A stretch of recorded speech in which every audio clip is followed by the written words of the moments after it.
Apple iPhone 6 plus और Apple watch आखिरकार धूम धमाके के साथ मार्केट में आ ही गए। और अगर नए फीचर्स की बात करें तो सबसे बड़ा जो चेंज हमें देखने को मिला वो मिला स्क्रीन साइज में। जी हाँ, अब एप्पल भी शामिल हो गया है बड़ी स्क्रीन वाले फोन्स की कैटेगरी में। इसके अलावा iOS 8 में कई सारे नए फीचर्स इंट्रोड्यूस किए गए हैं, फिर चाहे वो NFC हो, हेल्थ ऐप हो या फिर 128 GB वाला इंटरनल स्टोरेज। इतने सारे नए फीचर्स के साथ ये आईफोन आने वाला तो है और बहुत सारे देशों में ये देखने को भी जल्दी ही मिल जाएगा। इंडिया को इंतजार करना पड़ेगा 17 अक्टूबर तक का, क्योंकि तब ये दोनों ही फोन्स इंडियन मार्केट को हिट करेंगे।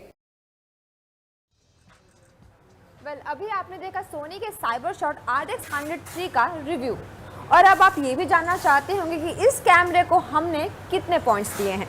तो अगर इसकी पिक्चर क्वालिटी की बात करें तो आप डे लाइट में, लो लाइट में देख चुके हैं पिक्चर्स, चाहे आप किसी भी लाइट में खींचे, किसी भी सेटिंग पे खींचे, क्वालिटी बहुत अच्छी लगी हमें, बहुत काफ़ी इंप्रेसिव है।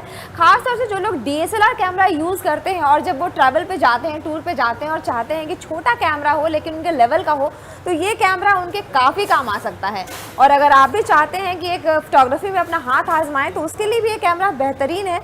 लेकिन हाँ, जहाँ तक इसके प्राइस रेंज की बात है तो लगभग 55,000 का प्राइस है इस कैमरे का, और मुझे लगता है कि पॉइंट एंड शूट के कैमरे के हिसाब से आपका बजट काफ़ी अच्छे से बिगाड़ सकता है। तो जब भी आप पॉइंट एंड शूट कैमरा खरीदने जाएं तो इस बात का ध्यान ज़रूर रखें कि आपका बजट कितना है, क्योंकि कैमरा वैसे तो काफ़ी यूज़र फ्रेंडली है, लेकिन मुझे ऐसा लगता है कि एक पॉइंट एंड शूट पे इतने पैसे खर्च करने से अच्छा है कि अगर आप DSLR कैमरा खरीदना ही चाहते हैं तो निकॉन और कैनन के DSLR कैमरे आपको 35 से 40,000 रुपीज़ में अच्छे से मिल जाएंगे। और अब हम ले लेते हैं एक छोटा सा ब्रेक, लेकिन आप कहीं मत जाइएगा क्योंकि ब्रेक के बाद जानेंगे लगभग 15 से 16,000 रुपए के बजट में लगभग सारे ब्रांड्स ने अपने फोन्स धड़ाधड़ निकाले हैं। और यहाँ हुआवे भी पीछे नहीं रहा है। G6 लॉन्च तो कर दिया, फीचर्स काफ़ी अच्छे भी हैं, लेकिन यहाँ कंपटीशन बहुत तगड़ा है। बहुत अच्छे अच्छे फोन्स मार्केट में इसी प्राइस रेंज में अवेलेबल हैं। तो जब आप फ़ोन खरीदने जाएँ तो आफ्टर सेल सर्विस अपना फेवरेट ब्रांड दोनों ही ज़रूर देखें।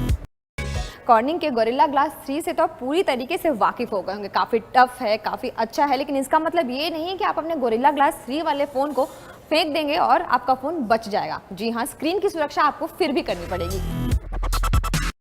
अभी आपने क्रोमा के लेटेस्ट 10.1 इंच टैबलेट का रिव्यू देखा। अगर हम इस टैबलेट के यूएसपी की बात करें तो सबसे बड़ी इसकी यूएसपी ये है कि 2-in-1 है। अगर आप इसे टैबलेट की तरह इस्तेमाल करना चाहें या फिर आप इसे कीबोर्ड अटैच करके लैपटॉप की तरह इस्तेमाल करना चाहें, आप दोनों ही कर सकते हैं। इसका सबसे बड़ा फायदा जितनी बड़ी स्क्रीन का है वो ये है कि इसमें इंटेल है और आप गेम्स खेल सकते हैं बहुत मज़ेदार तरीके से। बैटरी बैकअप काफ़ी अच्छी है इसकी और गेम्स खेल के हमें रियली में मज़ा आया। लेकिन अगर वीडियोस देखने की बात करें तो हम बिल्कुल इम्प्रेस नहीं हुए हैं। ऑडियो क्वालिटी हमें अच्छी लगी है। टैबलेट की जनरली इतनी अच्छी ऑडियो क्वालिटी नहीं होती है, लेकिन ऑडियोस काफ़ी लाउड है इसका। और इसके अलावा हमें कैमरा क्वालिटी, आप इमेज क्वालिटी ऑलरेडी देख चुके हैं, निराशा ही हुई है।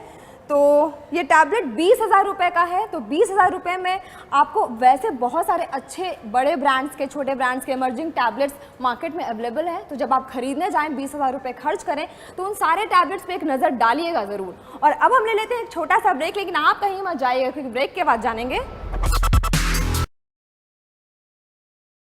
BlackBerry Z3 यानी BlackBerry का मच अवेटेड फोन। और अभी आपने देखा इसका एग्जॉस्टिव रिव्यू।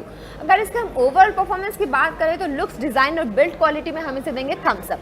और पहली बार BlackBerry ने अपने किसी भी फ़ोन के बैटरी बैकअप पे काफ़ी ध्यान दिया है, तो इसके लिए भी हमें फुल मार्क्स देने पड़ेंगे। एंड्रॉयड ऐप्स मिल रहे हैं और UI भी स्मूथ है, लेकिन हाँ, इस फ़ोन ने हमें कहीं कहीं निराश ज़रूर किया। खास तौर से इसका रेजोल्यूशन हमें इतना पसंद नहीं आया और कनेक्टिविटी फीचर्स में भी थोड़ी सी कमी है।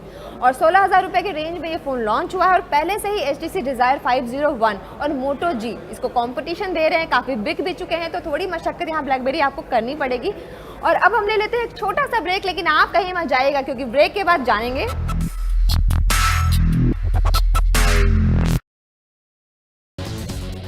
मार्केट में अवेलेबल लगभग 8,000 रुपये से 10,000 रुपये के बीच के लेटेस्ट टैबलेट्स, जिनका रिव्यू हमने आपकी ही डिमांड पर आपको दिखाया है।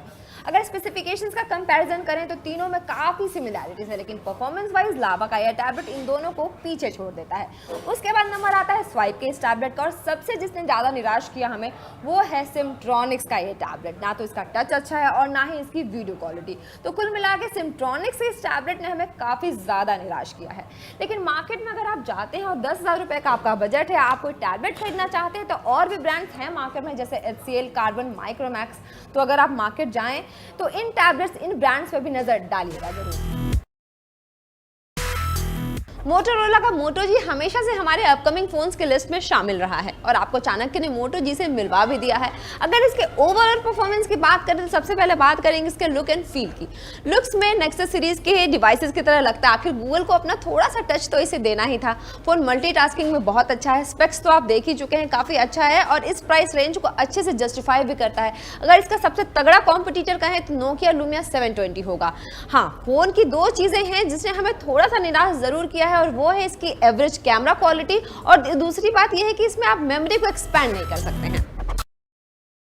अभी आपने नोकिया एक्सेल का एग्जॉस्टिव रिव्यू देखा, लेकिन अगर हम इसके ओवरऑल परफॉर्मेंस की बात करें तो हमें इसके लुक्स ने काफ़ी इंप्रेस किया है। इसके अलावा ऑडियो वीडियो से हमें कोई शिकायत नहीं है। कैमरा क्वालिटी अच्छी है, 5 मेगापिक्सल का रेजोल्यूशन मिलेगा, लेकिन इमेजेस अच्छी हैं, आप ऑलरेडी देख चुके हैं। लेकिन हाँ, परफॉर्मेंस में ये कहीं कहीं लैग ज़रूर करता है क्योंकि रैम और प्रोसेसर ढीला है। इसके अलावा टच सेंसिटिविटी इसकी हमें इतनी पसंद नहीं आई है।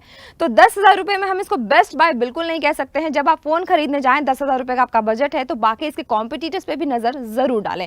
और इसके साथ ही हम लेते हैं एक छोटा सा ब्रेक, लेकिन आप कहीं मत जाइएगा क्योंकि ब्रेक के बाद जानेंगे